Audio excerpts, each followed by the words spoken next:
हाँ तो प्यारे साथियों, आज के इस एनसीईआरटी के लेक्चर में हम बात करेंगे अध्याय 8 के बारे में, जिसका नाम है बौद्ध धर्म। इससे पहले 7वें अध्याय में हम लोगों ने जैन धर्म के बारे में पढ़ा था, और जैसा कि हम लोगों ने आपको बताया था कि 6वीं शताब्दी ईसा पूर्व के समय में, जो आपकी 6वीं सदी थी, 6वीं शताब्दी का समय था, 6वीं शताब्दी ईसा पूर्व का समय था, तो उत्तर भारत की जो मध्य गंगा घाटी है उसके क्षेत्र में बहुत सारे धार्मिक संप्रदायों का उदय हुआ। वहीं पे हमने देखा था जो धार्मिक संप्रदाय का युग था उसमें लगभग 62 धार्मिक संप्रदायों का हमें पता चला था, और इनमें से मैंने बताया था काफ़ी तो हमारे संप्रदाय पूर्वोत्तर भारत में रहने वाले जो समुदाय थे उनमें प्रचलित जो धार्मिक प्रथाएं थी, अनुष्ठान थे, विधियां थी, उन पर आधारित थे। मैंने बताया था कुछ आपके ये भी थे, जिसमें कि मैंने बताया था कि आपका एक तो इसमें इंपॉर्टेंट जो माना जाता है बौद्ध धर्म और एक जैन धर्म। तो कल हमने जैन धर्म के बारे में बात की थी, आज हम बात करेंगे आपसे बौद्ध धर्म के बारे में। ठीक है, देखिए बौद्ध धर्म में क्या हुआ था।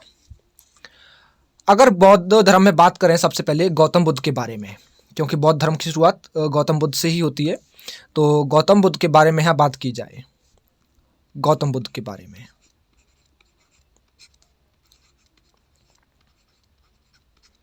तो ध्यान रखिएगा, जो गौतम बुद्ध थे इनका जन्म बताया जाता है, इनका जो जन्म हुआ था बताया जाता है 563 ईसा पूर्व में।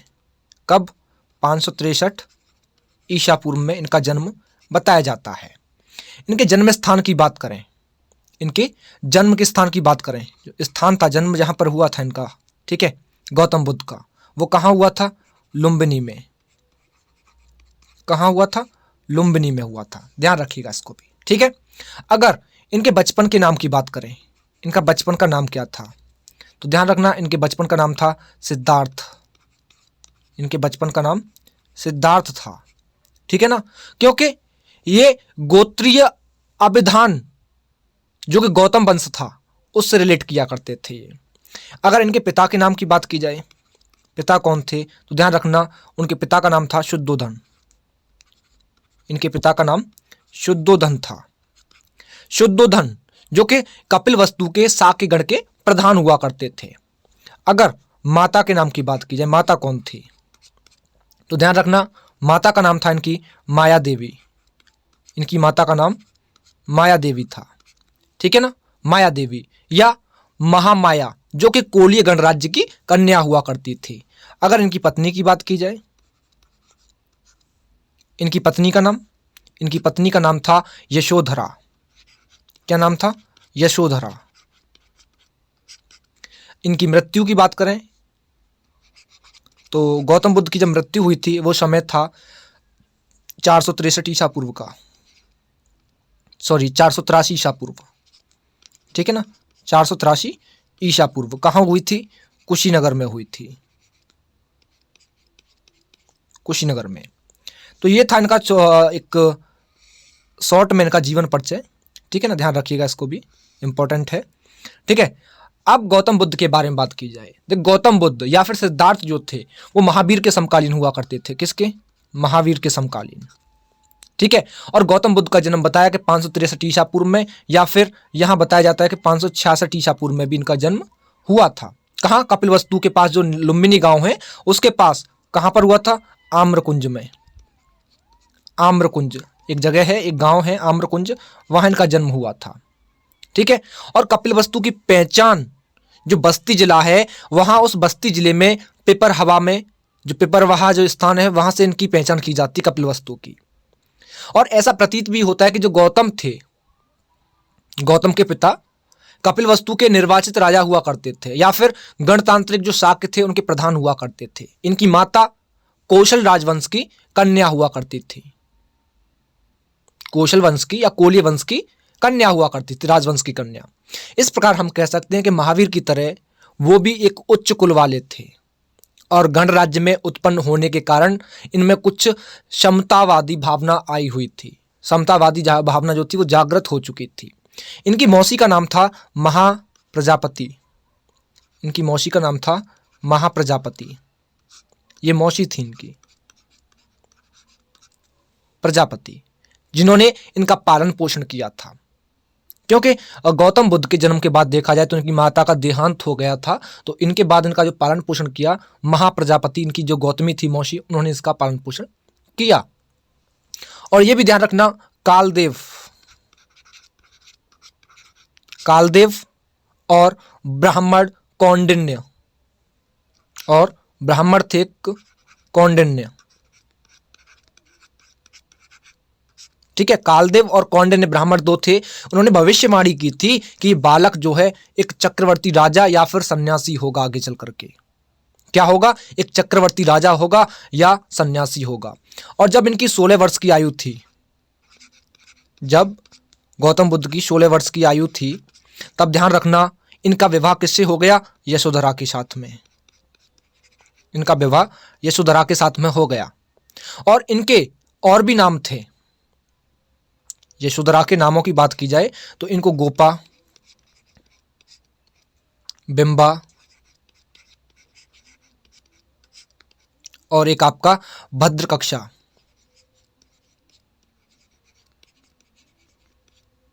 इन नामों से भी यशोधरा को जाना जाता है। तो यशोधरा से इनका विवाह कर दिया गया और इनसे जब पुत्र प्राप्त हुआ तो उस पुत्र का नाम था राहुल। राहुल इनका पुत्र था, ठीक है ना। इनके पुत्र का नाम राहुल था। और गौतम बुद्ध के जीवन में देखा जाए या जीवन संबंधी देखे जाए, 4 दृश्य बहुत ज्यादा प्रसिद्ध हैं। और उन्हीं 4 दृश्यों को देख करके उनके मन में वैराग्य की भावना उठी। अब वो 4 दृश्य कौन से थे? जो 4 दृश्य थे, वो 4 दृश्य कौन से थे? बहुत इंपॉर्टेंट थे, जो कि उनकी लाइफ में जो काफी प्रसिद्ध हुए। तो ध्यान रखना, एक तो सबसे पहले उन्होंने एक वृद्ध व्यक्ति को देखा, वृद्ध व्यक्ति को। दूसरे की बात करें तो एक बीमार व्यक्ति को देखा, एक बीमार व्यक्ति को देखा। अगर तीसरे की बात करें, तीसरा दृश्य क्या था? तो तीसरा दृश्य यह था कि उन्होंने एक मृत व्यक्ति को देखा, एक मृत व्यक्ति को देखा। और चौथे की बात करें, जो चौथा था, एक उन्होंने एक मुद्रा कह सकते हैं, एक प्रश्न मुद्रा में एक व्यक्ति को देखा, एक प्रश्न मुद्रा में व्यक्ति को देखा। ये 4 दृश्य इनकी लाइफ के, इनके जीवन के बहुत इंपॉर्टेंट थे, बहुत महत्वपूर्ण पहलू थे, महत्वपूर्ण पहलू किसके? गौतम बुद्ध के जीवन के। और जब इनकी अवस्था 29 वर्ष आयु हो गई थी, इनकी 29 वर्ष की 29 एज हो गई थी जब इनकी, तो इन्होंने गृह त्याग कर दिया। इस अवस्था में इन्होंने गृह त्याग कर दिया। 29 वर्ष की अवस्था में इन्होंने गृह त्याग कर दिया। और बौद्ध ग्रंथों में देखा जाए, जो गृह त्याग की अवस्था थी, जो घटना थी, इस घटना को, गृह त्याग की घटना को क्या कहा गया था? महाविनिष्क्रमण। महाविनिष्क्रमण, ध्यान रखिएगा, ठीक है। और बुद्ध के सारथी जो थे, गौतम बुद्ध के जो सारथी थे, उस सारथी की बात की जाए तो सारथी का नाम क्या था? चाड। इनके सारथी का नाम चाड था। और घोड़े का नाम क्या था? घोड़े का नाम भी ध्यान रखना, घोड़े का नाम था कंथक। इनके घोड़े का नाम कंथक था, इनके सारथी का नाम चाड था। और बुद्ध सबसे पहले अनुप्रिय नाम के एक आम का एक बगीचा था, वहां पे 1 सप्ताह तक रहे थे। जो गौतम बुद्ध थे, ध्यान रखना, एक बगीचा था अनुप्रिय नाम का,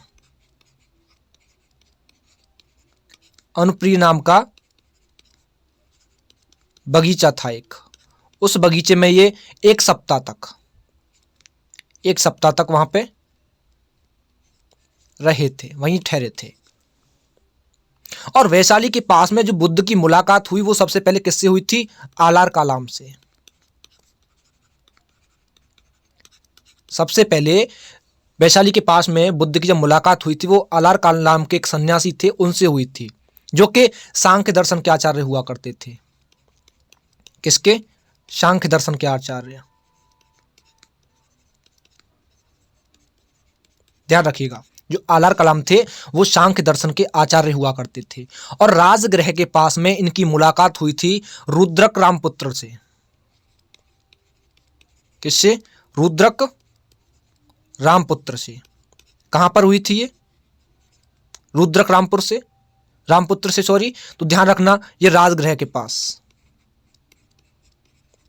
राजगृह के पास इनकी मुलाकात रुद्रक रामपुत्र से हुई थी, जो कि एक धर्माचार्य थे। ये कौन थे? धर्माचार्य थे। ठीक है। और जब ये उरुवेला पहुंचे, तो ध्यान रखना उरुवेला जब पहुंचे यानी कि जब बोध गया पहुंचे तो निरंजना नदी के तट पर एक वृक्ष के नीचे तपस्या स्टार्ट की। कहां? निरंजना नदी के तट पर जो है एक वृक्ष के नीचे इन्होंने तपस्या स्टार्ट की। और बुद्ध ने क्या किया कि उरुवेला से गया पहुंच गए, और गया पहुंचे और वहां एक पीपल के वृक्ष के नीचे समाधि लगाई। और 8वें दिन, ध्यान रखना 8वें दिन उन्हें ज्ञान यानी कि बोधि, ज्ञान को क्या बोला गया है इसमें आप में? बोधि, ज्ञान को बोला गया है। बोधि की प्राप्ति हुई और वैशाख पूर्णिमा के दिन हुई थी। और वैशाख पूर्णिमा के दिन, ध्यान रखना वैशाख पूर्णिमा के दिन, और इसी दिन से ये क्या कहलाने लग गए? ये बुद्ध कहलाने लग गए। क्या कहलाने लग गए? बुद्ध कहलाने लग गए। ध्यान रखिएगा। अगर आगे बात की जाए तो उन्हें हम ये कह सकते हैं तथागत से भी संबोधित किया गया था। गौतम बुद्ध को तथागत से भी संबोधित किया गया था। तथागत का मतलब होता है सत्य है ज्ञान जिसका। इसका मतलब होता है सत्य है ज्ञान जिसका। सत्य है ज्ञान जिसका, उसको तथागत बोलते हैं। ठीक है। और बुद्ध का एक नाम शाक्य मुनि भी है। शाक्य मुनि। और सबसे पहले बुद्ध गया से आपके ऋषिपत्तन या फिर मृगदाब जो कि सारनाथ है। ध्यान रखना बुद्ध जो है गया से सबसे पहले ऋषिपत्तन या मृगदाब, और इन दोनों को क्या बोला जाता है? सारनाथ वाला। ठीक है, सारनाथ। तो सारनाथ पहुंचे थे और जहां पहले से ही 5 ब्राह्मण मौजूद थे, और यहीं पर बुद्ध ने क्या किया कि अपना पहला उपदेश इन्हीं 5 ब्राह्मणों को, जो 5 ब्राह्मण थे, इन्हीं 5 ब्राह्मणों को अपना पहला उपदेश दिया। और इस घटना को, इस उपदेश वाली घटना को क्या बोलते हैं? धर्म चक्र प्रवर्तन। क्या बोलते हैं? धर्म चक्र प्रवर्तन। ठीक है, ध्यान रखना। और इनकी महात्मा बुद्ध की बात की जाए तो महात्मा बुद्ध की ध्यान रखना जो यश थे, यश, इनकी जो माता थी, माता, यश की जो माता थी और पत्नी दोनों ही सबसे पहले देखी जाए तो महात्मा बुद्ध की उपासिकाएं बनी थी। क्या बनी थी? ये दोनों सबसे पहले बुद्ध की उपासिकाएं बनी थी। ध्यान रखना। और उर्वेला से जब बुद्ध जो थे हमारे राजगृह पहुंचे, और बुद्ध जब है राजगृह पहुंचे तो वहां पर सबसे पहले बिंबिसार जो था, कौन? बिंबिसार। तो बिंबिसार जो था, उस बिंबिसार ने सबसे पहले इनका स्वागत किया और इन्हें वेणुवन जो है वो दान में दिया। और राजगृह में ही शारिपुत्र और आपके मोदगलायन, उपाली, अभय इनके शिष्य बने। सारिपुत्र, मोदगलायन, उपाली, अभय इनके शिष्य बने थे। और यहां से बुद्ध जो है लुम्बिनी पहुंचे और अपने परिवार के लोगों को उपदेश दिया। और इनका चचेरा भाई था देवदत्त। तो देवदत्त भी इनका शिष्य बन गया और फिर से ये राजगृह चले गए। और ध्यान रखना एक श्रावस्ती जो है आपका, श्रावस्ती का एक व्यापारी हुआ करता था। जिसका नाम था सुदात। उस व्यापारी का नाम था सुदात, जो कि अनाथ पिंडक था। वो आया और उनका शिष्य बन गया। और जेतवन नामक बिहार जो था, एक जेतवन नाम का एक बिहार था, जेतवन विहार था, ठीक है। और ये कहां पर है? श्रावस्ती में, ये श्रावस्ती में है। तो इसने खरीद करके, इस व्यापारी ने खरीद करके इस जेतवन नाम के बिहार को खरीद करके, सुदात व्यापारी ने जेतवन नाम का जो बिहार था उसको खरीदा और खरीद करके बुद्ध को दान में दे दिया। और श्रावस्ती में एक व्यापारी की पुत्री थी विशाखा, यह भी एक व्यापारी की पुत्री थी विशाखा, और इसने भी इनकी शिष्यता ग्रहण कर ली और संघ के लिए पुब्बाराम, क्या? पुब्बाराम, पुब्बाराम को पूर्णाराम भी बोलते हैं, ध्यान रखना, पूर्णाराम। तो वो पूर्णाराम जो था विहार था एक, ये क्या था? विहार था। और उस विहार को महात्मा बुद्ध को दान में दे दिया और उनके लिए बनवाया। और इनके जो परम शिष्य थे आनंद, आनंद इनके परम शिष्य का नाम था। तो आनंद के कहने पर बुद्ध ने क्या किया कि वैशाली में महिलाओं को संघ में प्रवेश की अनुमति दे दी। और प्रजापति, जो प्रजापति गौतमी थी, प्रजापति गौतमी जो कि इनकी मौसी थी, उन्होंने ही सबसे पहले संघ में शामिल हुआ, वही सबसे पहले शामिल हुई। और बाद में गौतमी की पुत्री जो कि नंदा नाम था, और बुद्ध की पत्नी यशोधरा, यशोधरा वो भी भिक्षुणी बन गई थी। और वैशाली की सबसे प्रसिद्ध नगर वधु जो थी वो आम्रपाली। कौन थी? आम्रपाली। ये आम्रपाली कौन थी? जैसा कि मैंने बताया, ध्यान रखना, आम्रपाली वैशाली की सबसे प्रसिद्ध नगर वधु थी ये आम्रपाली, वो भी इनकी शिष्या बन गई। और ज्ञान प्राप्त जब इनको हो गया था, तो ज्ञान प्राप्ति के देखा जाए तो 20वें वर्ष में, ज्ञान प्राप्ति के अगर 20वें वर्ष में देखा जाए तो बुद्ध श्रावस्ती पहुंचे। कहां पहुंचे? श्रावस्ती पहुंचे, श्रावस्ती।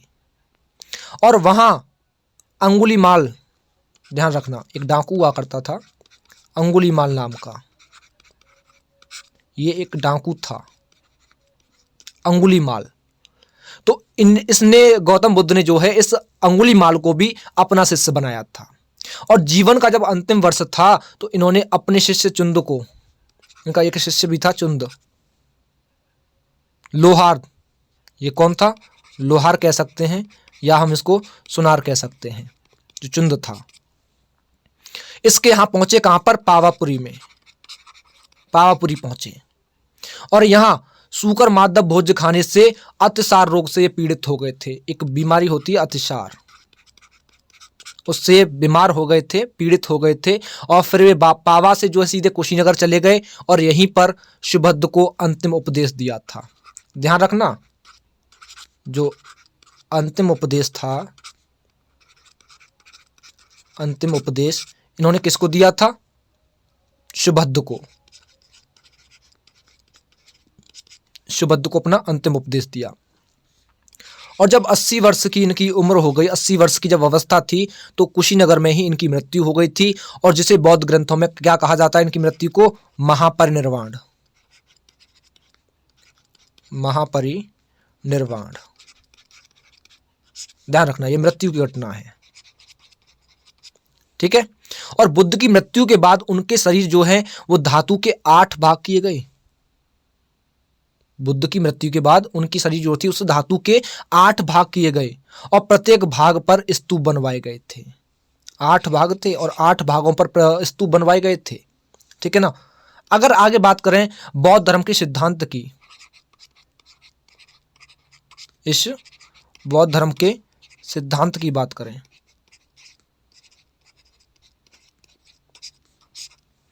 तो ध्यान रखना, बुद्ध जो थे बड़े व्यवहारिक सुधारक थे। उन्होंने अपने समय की वास्तविकताओं को खुली आंखों से देखा और वे उन निरर्थक वाद विवादों में नहीं उलझे जो कि उनके समय आत्मा यानी कि जीव और परमात्मा, परमात्मा बोलते ब्रह्म को, उनके बारे में जोरों से चल रहे थे उस समय पे। यानी कि उन्होंने आत्मा और परमात्मा में नहीं देखा, उस चीज को, उसमें नहीं उलझे। उन्होंने अपने को एक सांसारिक समस्याएं जो थी, जो समाज में सांसारिक समस्याएं थी, अपना जीवन उन्हीं में लगाया। और उन्होंने कहा कि संसार दुखमय है और लोग केवल काम यानी कि इच्छा और लालसा के कारण दुख पाते हैं। यदि काम यानी कि लालसा पर विजय पाई जाए तो निर्वाण प्राप्त हो जाएगा, और जिसका अर्थ है कि जन्म और मृत्यु के चक्र में मुक्ति मिल जाएगी। तो बौद्ध धर्म का मूल आधार क्या था? इस बौद्ध धर्म का जो मूल आधार था वो था 4 आर्य सत्य। 4 आर्य सत्य। अब वो 4 आर्य सत्य कौन से थे? नंबर 1 दुख, नंबर 2 की बात करें दुख समुदाय, तीसरे की बात करें दुख निरोध, और चौथे की बात करें तो दुख निरोध गामिनी प्रतिपदा। दुख निरोध गामिनी प्रतिपदा। ठीक है, ये 4 आर्य सत्य थे। और प्रतीत समुत्पाद की बात करें, जो प्रतीत समुत्पाद है, ये बौद्ध दर्शन का मूल तत्व है। ये मूल तत्व है बौद्ध दर्शन का, और बौद्ध दर्शन का क्षण भंगवाद भी प्रतीत समुत्पाद से ही उत्पन्न सिद्धांत है। ठीक है, अगर इसमें हम बात करें अष्टांगिक मार्ग की, अगर अष्टांगिक मार्ग की बात करें तो आप सबको पता होगा, नंबर 1 सम्यक दृष्टि, सम्यक दृष्टि सम्यक है इन पे, और दूसरे की बात करें तो सम्यक संकल्प, सम्यक संकल्प, और तीसरा था सम्यक वाक। अगर चौथे की बात करें तो सम्यक कर्मांत, सम्यक कर्मांत, और पांचवी की बात करें तो सम्यक आजीव, सम्यक आजीव, और छठा था सम्यक व्यायाम, सम्यक स्मृति, और सम्यक समाधि। ये आपके 8 हो गए। ये आपका तीसरा था, ये आपका चौथा, 5वां, 6वां, और ये 7वां, और ये 8वां। ठीक है, सम्यक सम्य है। ठीक है, सम्यक दृष्टि का मतलब क्या होता है? यानी कि वस्तुओं के वास्तविक स्वरूप का ध्यान करना सम्यक दृष्टि कहलाता है।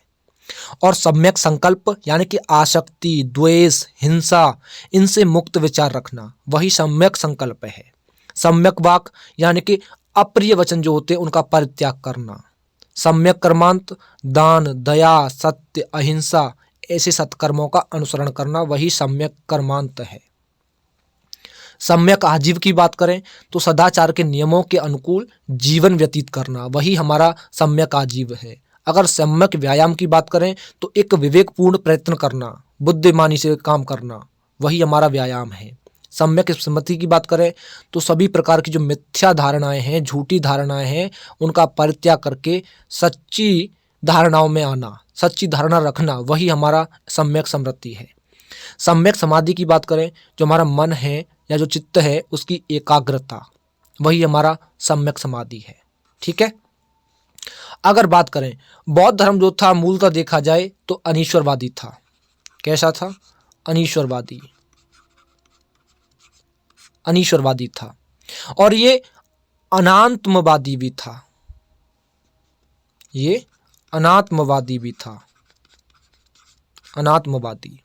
लेकिन जो पुनर्जन्म है, जो पुनर्जन्म है, पुनर्जन्म यानी कि हिंदू और जैन धर्म की तरह बिल्कुल इसमें मान्यता देखी जाती है पुनर्जन्म की। और बौद्ध धर्म के अनुसार देखोगे तो जीवन का चरम लक्ष्य केवल निर्वाण प्राप्ति है, और निर्वाण का अर्थ है दीपक का बुझ जाना, अर्थात जीवन मरण के चक्र से मुक्त हो जाना। और बौद्ध धर्म के अकॉर्डिंग देखा जाए तो निर्वाण इसी जीवन में प्राप्त हो सकता है, और किसी जीवन में नहीं, बट इस जीवन में प्राप्त हो सकता है। बौद्ध धर्म की विशेषताओं की बात करें तो 3 विशेषताएं बताई जाती हैं इसकी। नंबर 1, जो बौद्ध दर्शन है वो क्षणिकवादी है, वो क्षणिकवादी है। दूसरी बात करें तो जो बौद्ध दर्शन है वो अंतःशुद्धिवादी है, वो अंतःशुद्धिवादी है। अगर तीसरे की बात की जाए तो जो बौद्ध दर्शन है वो नितांत कर्मवादी है। क्या है? नितांत कर्मवादी। ठीक है, अब बात करें बौद्ध संघ के बारे में थोड़ी सी। अगर बौद्ध संघ के बारे में बात की जाए,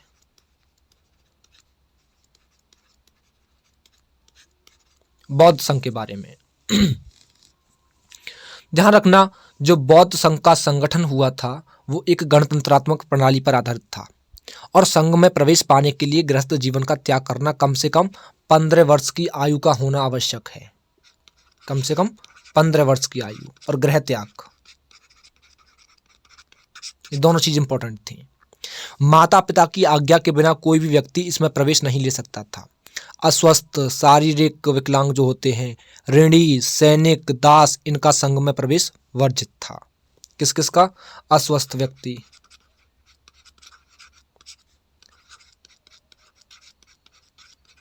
शारीरिक विकलांग जिसे अपाहिज बोलते हैं, ठीक है, ऋणी यानी कर्जदार, सैनिक, दास, इन सभी का संघ में प्रवेश करना वर्जित था। ठीक है, और जब किसी विशेष अवसर पर जो सभी के सभी भिक्षु और भिक्षुणियां धर्म वार्ता के लिए एकत्रित होकर के धर्म वार्ता करते थे तो उसे उपोषद कहते हैं। क्या कहते हैं? उपोषद कहते हैं। यानी कि सभी जो महिलाएं थीं और जो पुरुष थे, जो शिक्षित थे, इनके अगर किसी धर्म के लिए धर्म वार्ता करते हैं, वार्तालाप करते हैं, तो उस धर्म वार्ता को उपोषद कहते हैं। और संघ में प्रवष्टि होने में देखा जाए या जो प्रवष्टि होती थी उसको उपसंपदा कहते हैं। क्या कहते हैं? उपसंपदा। गृहस्थ जीवन का त्याग क्या कहलाता है? प्रवज्या। जो गृहस्थ जीवन है उसका त्याग प्रवज्या कहलाता है। और प्रवज्या ग्रहण करने वाले को श्रामणेर बोलते हैं। श्रामणेर, ठीक है, श्रामणेर। अगर यहां देखा जाए तो बौद्ध धर्म जो था वो हीनयान और महायान नाम के दो संप्रदायों में विभाजित था। महायान और हीनयान, इन दो संप्रदायों में विभाजित था। हीनयान में स्थिरवादी, हीनयान में स्थिरवादी और महायान में महासंघिक होते थे। महासंघिक। और ध्यान रखना, हीनयान दो संप्रदाय, ये हीनयान जो था वो दो संप्रदाय में बटा हुआ था। जो हीनयान था वो दो संप्रदाय में बटा हुआ था। नंबर 1 वैभाषिक, वैभाषिक और दूसरा सौत्रांतिक, दूसरा सौत्रांतिक। ठीक है, और हीनयान की तरह भी महायान की दो शाखाएं थी। जो महायान था उसकी भी दो शाखाएं थी। एक तो माध्यमिकवाद,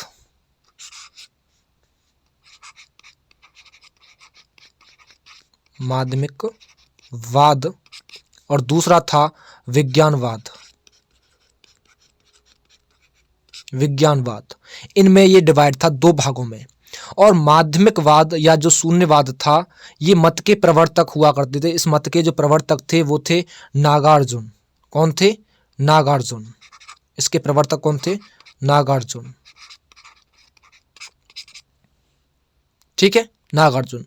और विज्ञानवाद या फिर योगाचार मत की जो स्थापना हुई थी वो ईसा की 3री शताब्दी में हुई थी। और वो किसने की थी? मैत्रेय ने, मैत्रेय ने या फिर मैत्रेयनाथ ने, या फिर मैत्रेयनाथ ने। ठीक है, अगर यहां थोड़ी सी बात कर लें बौद्ध संगीति के बारे में, तो जो पहली बौद्ध संगीति थी, बौद्ध संगीति, ध्यान रखना स्थान कहां पर हुई थी ये पहली बौद्ध संगीति? ये हुई थी राजगृह में। राजगृह कह सकते हैं हम लोग, या फिर राजगृह की जो सप्तपर्णी जो गुफा थी, सप्तपर्णी जो गुफा थी, उस गुफा में भी पहली बौद्ध संगति हुई थी। इसका अध्यक्ष कौन था? अध्यक्ष था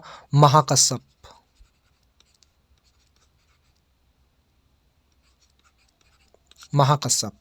शासक कौन था उस समय पे? अजातशत्रु। कौन था? अजातशत्रु। ठीक है। और समय कब हुई थी ये? तो ध्यान रखना 483 ईसा पूर्व में, 483 ईस्वी में, सॉरी। ठीक है। अगर दूसरी बौद्ध संगति की बात करें तो ये वैशाली में हुई थी। अध्यक्ष कौन थे? शुभकामी। शासक कौन था? कालाशोक।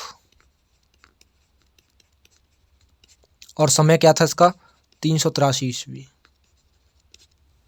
ठीक है। और तीसरी बौद्ध संगति की बात करें तो ध्यान रखना ये पाटलिपुत्र में हुई थी, पाटलिपुत्र में। और जो अध्यक्ष थे वो थे मोगलीपुत्र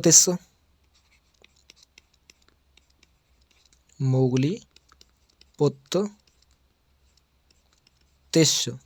ठीक है। शासक कौन था? अशोक था। समय क्या था? 250 ईस्वी। ठीक है।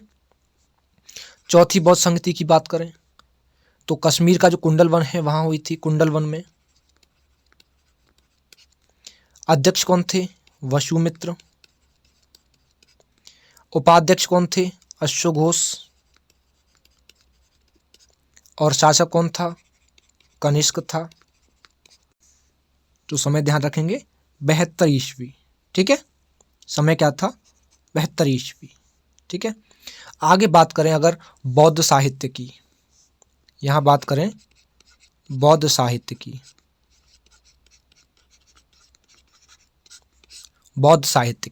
तो बौद्ध साहित्य को क्या कहा जाता है? त्रिपिटक कहा जाता है, त्रिपिटक। और ये पाली भाषा में लिखा हुआ है। किसमें? पाली भाषा में। ठीक है।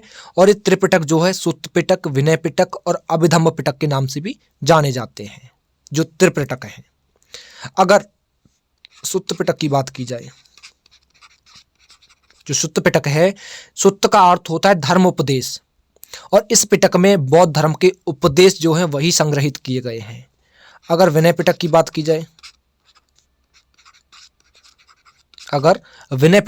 की जाए, तो इस पिटक में जो है भिक्षु और भिक्षुणियों के जो संग और जो दैनिक जीवन के जो संबंधी आचार विचार थे, नियम थे, वही संग्रहित किए गए हैं। और अभिधम्म की बात करें,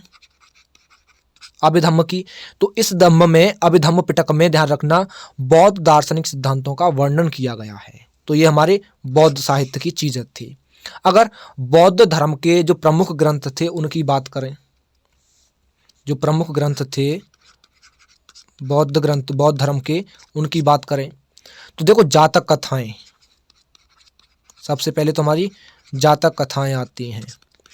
इनकी संख्या लगभग बताई जाती है 550। इनकी संख्या जो थी 550 थी। और इसमें बुद्ध के जो पूर्व जन्म थे उनकी कथाएं थी, यानी कि पूर्व जन्म की कथाएं।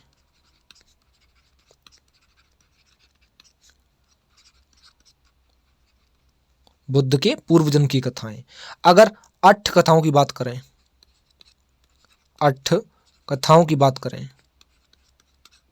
इसमें क्या था, जो त्रिपिटक थे और त्रिपिटकों के जो भाष्य थे उनके रूप में ये 8 कथाएं लिखी गई थी। अगर मिलिंद पन्हो की बात की जाए, जो मिलिंद पन्हो थे उनकी बात की जाए, तो मिलिंद पन्हो जो ग्रंथ थे, इनमें यूनानी राजा जो था, यूनानी राजा कौन था? मिनेंडर।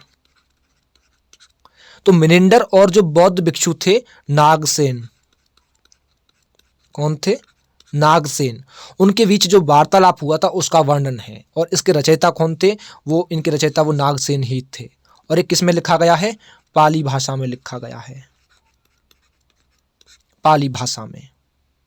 और बुद्ध चरित्र, सारीपुत्र प्रकरण, सौंदरानंद, इनकी रचना किसने की है? अश्वघोष ने। अश्वघोष ने काय की रचना की है? तो ध्यान रखना एक तो आपका बुद्धचरित, एक आपका सारीपुत्र, सारीपुत्र, और एक आपका सारीपुत्र प्रकरण था ये, ठीक है ना, सारीपुत्र प्रकरण, और सौंदरानंद। इनकी रचना की हमारे अश्वघोष ने। और अश्वघोष जो थे वो कनिष्क के समकालीन थे। किसके? कनिष्क के समकालीन। एक प्रतिभा संपन्न कवि थे, नाटककार थे, संगीतकार थे, विद्वान थे, तर्कशास्त्री थे, जो अश्वघोष थे। और नागार्जुन की बात करें, नागार्जुन की बात करें तो ध्यान रखना, नागार्जुन जो है आंध्र के सातवाहन राजा थे, यज्ञश्री गौतमी पुत्र, ठीक है। तो 166 से लेकर के और 196 समय था, 196 ईस्वी का समय था। उसके जो मित्र थे, इनके गौतमी पुत्र के जो मित्र थे, उनके समकालीन थे।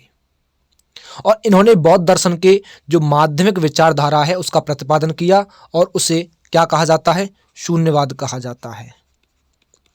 उसे शून्यवाद कहा जाता है। अगर हम असंग और वसुबंधु की बात करें, वसुबंधु की, जो असंग और वसुबंधु जो थे, ये दोनों भाई थे। और पहली शताब्दी ईस्वी के समय में देखा जाए तो पंजाब के प्रसिद्ध बौद्ध भिक्षु यही थे, दोनों के दोनों। और बख्तियार खिलजी की बात करें, अगर बख्तियार खिलजी की बात करें तो बख्तियार खिलजी ने 1203 ईस्वी में 1203 ईस्वी में आक्रमण किया और नालंदा और विक्रमशिला जो महाविद्यालय हैं, विश्वविद्यालय, इनको नष्ट कर दिया, ठीक है। तो ये हमारे कुछ प्रमुख ग्रंथ थे बौद्ध धर्म के, जो कि आपके एनसीईआरटी बताती है। अगर यही हम बात करें बौद्ध धर्म के ह्रास जो हुआ, बौद्ध धर्म में जो नुकसान हुआ, जो ह्रास हुआ, उसके कारण क्या थे? बौद्ध धर्म में ह्रास के कारण, ठीक है। तो ध्यान रखिएगा, जो 12वीं सदी ईसा का समय था, जब समय आया तो बौद्ध धर्म भारत से लुप्त हो गया, और कुछ परिवर्तन रूप में ये बंगाल और बिहार में 11वीं सदी तक रहा, लेकिन उसके बाद ये धर्म सारे देश से चला गया। लेकिन इसमें भी ब्राह्मण धर्म की काफ़ी बुराइयां घुस गई थीं, जिनके विरुद्ध इसने क्या किया कि आरंभ में लड़ाई भी लड़ी, और बौद्ध धर्म की चुनौती का मुकाबला करने के लिए ब्राह्मणों ने अपने धर्म को सुधारा, और उन्होंने गोधन की रक्षा पर बल दिया, स्त्री, शूद्र, इनके लिए भी धर्म का मार्ग प्रशस्त किया। दूसरी और बात की जाए कि बौद्ध धर्म में विकृतियां आती गईं, और धीरे धीरे बौद्ध भिक्षु जो थे जनजीवन की मुख्य धारा से कटते गए, और उन्होंने क्या किया कि जन सामान्य की जो भाषा है पाली, उसको छोड़ दिया और संस्कृत को ग्रहण कर लिया, जो कि केवल विद्वानों की भाषा थी। और ईसा की पहली सदी थी, उसी पहली सदी से बड़ी मात्रा में प्रतिमा पूजन करने लगे। किसका पूजन? प्रतिमा पूजन का, मूर्ति पूजा, प्रतिमा पूजन, ध्यान रखना, प्रतिमा पूजन। और उपासकों से खूब चढ़ावा लेने लगे, और इस चढ़ावे के अतिरिक्त देखा जाए तो बौद्ध बिहारों को राजाओं से भी भारी भारी संपत्ति के दान मिलने लग गए, और इन सभी से क्या हुआ कि बौद्ध भिक्षुओं का जीवन सुख का जीवन बन गया। तो नालंदा जैसे जो बौद्ध बिहार थे, तो उनको तो 200-200 गांव से कर तहसीलते थे, लोग कर निकालते थे वहाँ से जो है। और 7वीं सदी के जब समय आया तो बौद्ध बिहार विलासी लोगों के प्रभुत्व में आ गया, और उन कुकर्मों को केंद्र बन गए थे जिनका कि गौतम बुद्ध ने कड़ाई के साथ निषेध किया था, विरोध किया था, उनका केंद्र बन गया। और बौद्ध धर्म का ये नया जो रूप था वो वज्रयान नाम से फेमस हो गया, प्रसिद्ध हो गया, वज्रयान नाम से। और ऐसा कहा भी जाता है कि ब्राह्मण शासक जो थे पुष्यमित्र शुंग, जो ब्राह्मण शासक थे, पुष्यमित्र शुंग,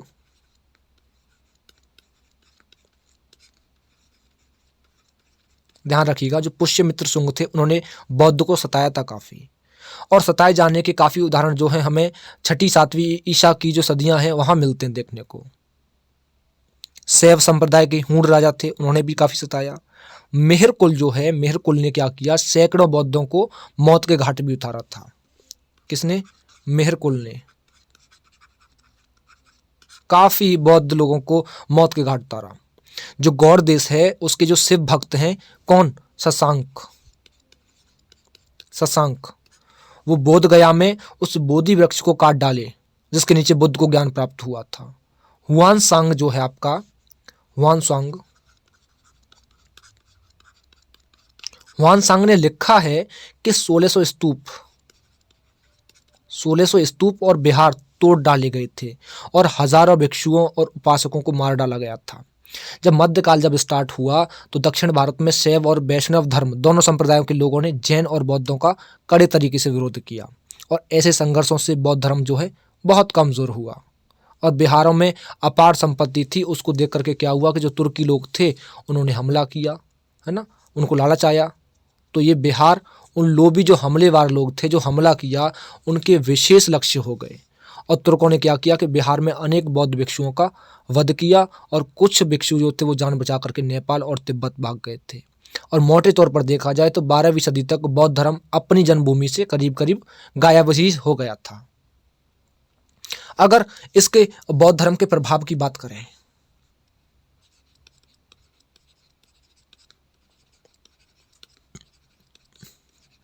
जो बौद्ध धर्म का प्रभाव पड़ा उस प्रभाव की बात करें, देखो संघ जो था, संघबद्ध जो बौद्ध धर्म था उसमें लुप्त ही होता जा रहा था और भारत के इतिहास में अपनी एक अमिट छाप, बोल सकते हैं कि एक अमिट छाप को छोड़ गया। और छठी सदी का जो छठी ईसा पूर्व का सदी का समय था उसमें पूर्वोत्तर भारत की जो जनता थी उसके सामने तो समस्याएं भी खड़ी हो गई थी। उनकी ओर बौद्धों ने प्रबल, एक तरीके से कह सकते हैं कि जागरूकता दिखाई। लोहे का जो फाल होता है, जो उसका हल था, जो खेती चली आ रही थी, जो व्यापार था, जो सिक्के थे, उनके प्रचलन से व्यापारी और अमीरों को धन संचित करने का मौका मिला। और 80 कोटि धन वाले व्यक्ति की भी चर्चा यहाँ मिलती है। ये सभी क्या था कि स्वभाव से हम कह सकते हैं सामाजिक और जो आपकी आर्थिक असमानता थी,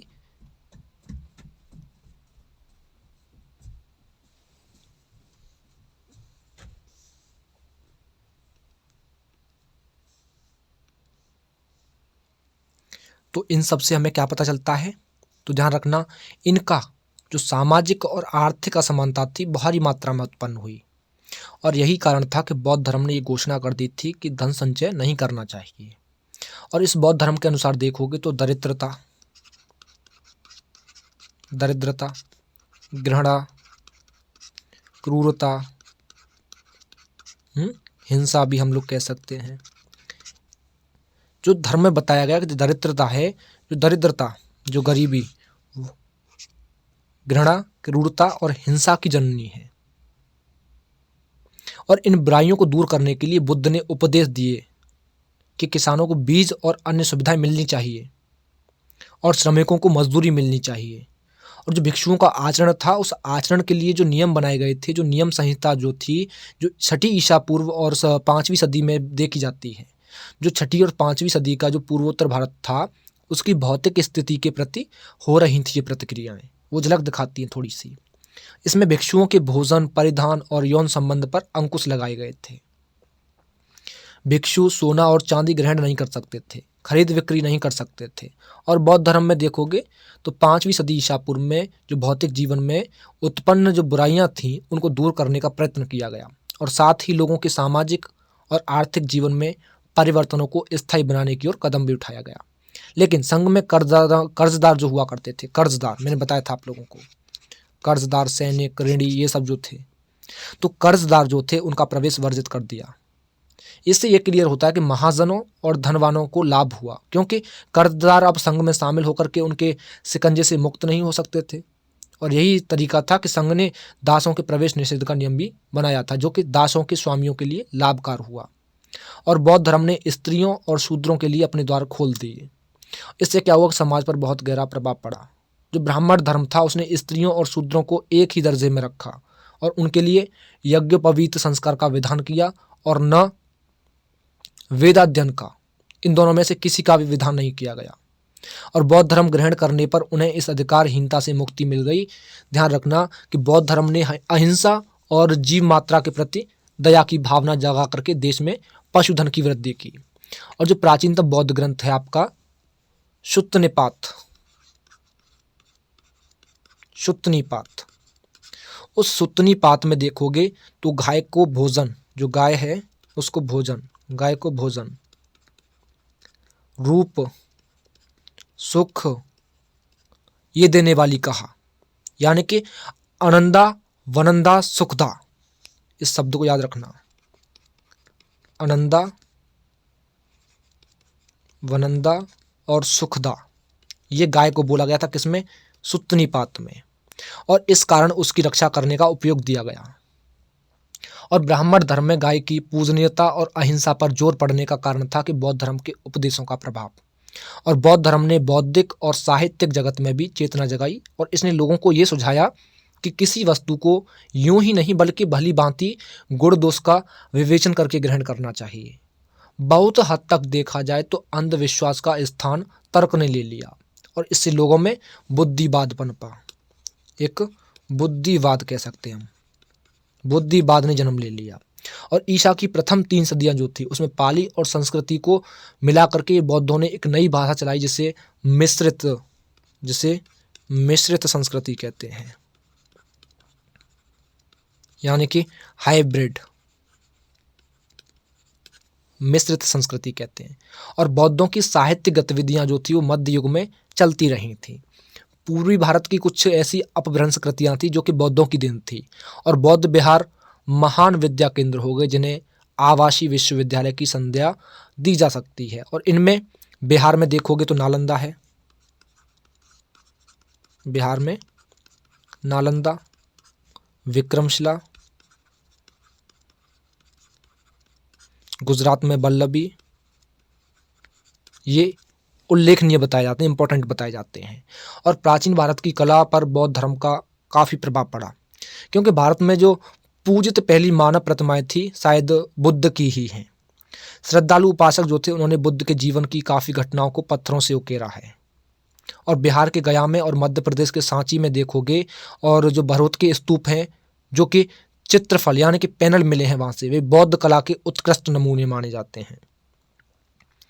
जो ईसा की पहली सदी थी उसमें गौतम बुद्ध की जो फलक प्रतिमाएं थी वो बनने लग गई थी। तो काफ़ी प्रभाव हमारे समाज पर इस बौद्ध धर्म से पड़ा, सुधार भी हुए, काफ़ी फर्क भी पड़ा, प्रभाव भी पड़ा।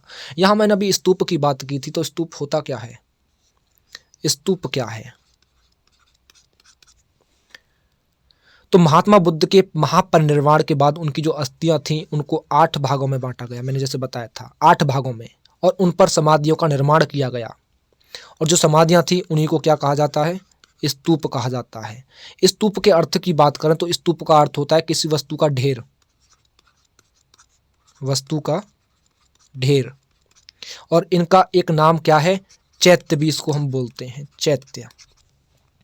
और स्तूप का उल्लेख सबसे पहले कहाँ देखने को मिलता है? ऋग्वेद से, ऋग्वेद में, जहाँ के अग्नि उठती हुई ज्वालाओं को स्तूप कहा गया है। और बुद्ध के पहले ही स्तूप का संबंध महापुरुष के साथ जुड़ा हुआ है। और मौलिक रूप से देखें तो स्तूप का संबंध जो है वो काय से है? मृतक संस्कार से। काय से है? मृतक संस्कार से। शवदाह के बाद बची हुई जो अस्थियां हैं उनको किसी पात्र में रख करके मिट्टी से ढक देने की प्रथा स्तूप का जन्म हुआ तभी से। कालांतर में बौद्धों ने इसे अपनी संघ पद्धति में अपना लिया, और इन स्तूपों में बुद्ध या फिर उनके जो प्रमुख शिष्य थे उनकी धातु रखी जाती थी, शरीर रखा जाता था, और ये बौद्धों की श्रद्धा और उपासना के प्रमुख केंद्र बन गए थे स्तूप। स्तूप कितने प्रकार के होते हैं? अगर स्तूप के प्रकार की बात की जाए, स्तूप के प्रकार, तो ध्यान रखना 4 प्रकार के होते हैं ये। नंबर 1 शारीरिक। शारीरिक क्या?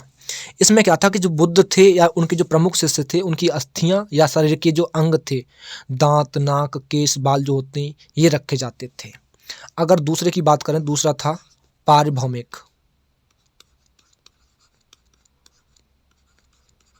पारिभौमिक इसमें क्या था कि जो बुद्ध ने उपयोग में जो वस्तुएं की, भिक्षा पात्र, चरण पादुका, आसन, जो भी कुछ था वो सब इसमें रखी जाती थी पारिभौमिक में। अगर तीसरे की बात करें उद्देशिका की, उद्देशिका, इसमें ध्यान रखना ये स्तूप आते थे जिन्हें महात्मा बुद्ध के जीवन की घटनाओं से संबंधित या उनकी यात्रा से पवित्र हुए जो स्थान थे उस पर स्मृति रूप में इनको निर्मित जो किया गया था। और ऐसे स्थान बोधगया, लुम्बिनी, सारनाथ और कुशीनगर हैं। अगर चौथे की बात करें, चौथा था आपका संकलिप्त। संकलिप्त ये छोटे आकार के हुआ करते थे और इन्हें जो बौद्ध तीर्थ स्थल थे वहां पर श्रद्धालु जो लोग थे, उपासक जो थे, उनके द्वारा स्थापित किया जाता था। और बौद्ध धर्म में इसे पुण्य का काम बताया गया है, पुण्य का काम। तो हमने देखा कि बौद्ध धर्म से हमारे समाज पर बहुत प्रभाव पड़ा, ठीक है ना। तो कहीं ना कहीं समाज में कुरीतियों को दूर करने के लिए भगवान बुद्ध ने काफ़ी प्रयास किए, काफ़ी प्रयत्न किए, जिससे कि जो बताया उससे इतना प्रभाव देखने को मिलता है। ठीक है, ये आपकी एनसीईआरटी के अकॉर्डिंग था आपका लेक्चर। ठीक है, तो आज हमारा 8वां अध्याय भी कंप्लीट हुआ।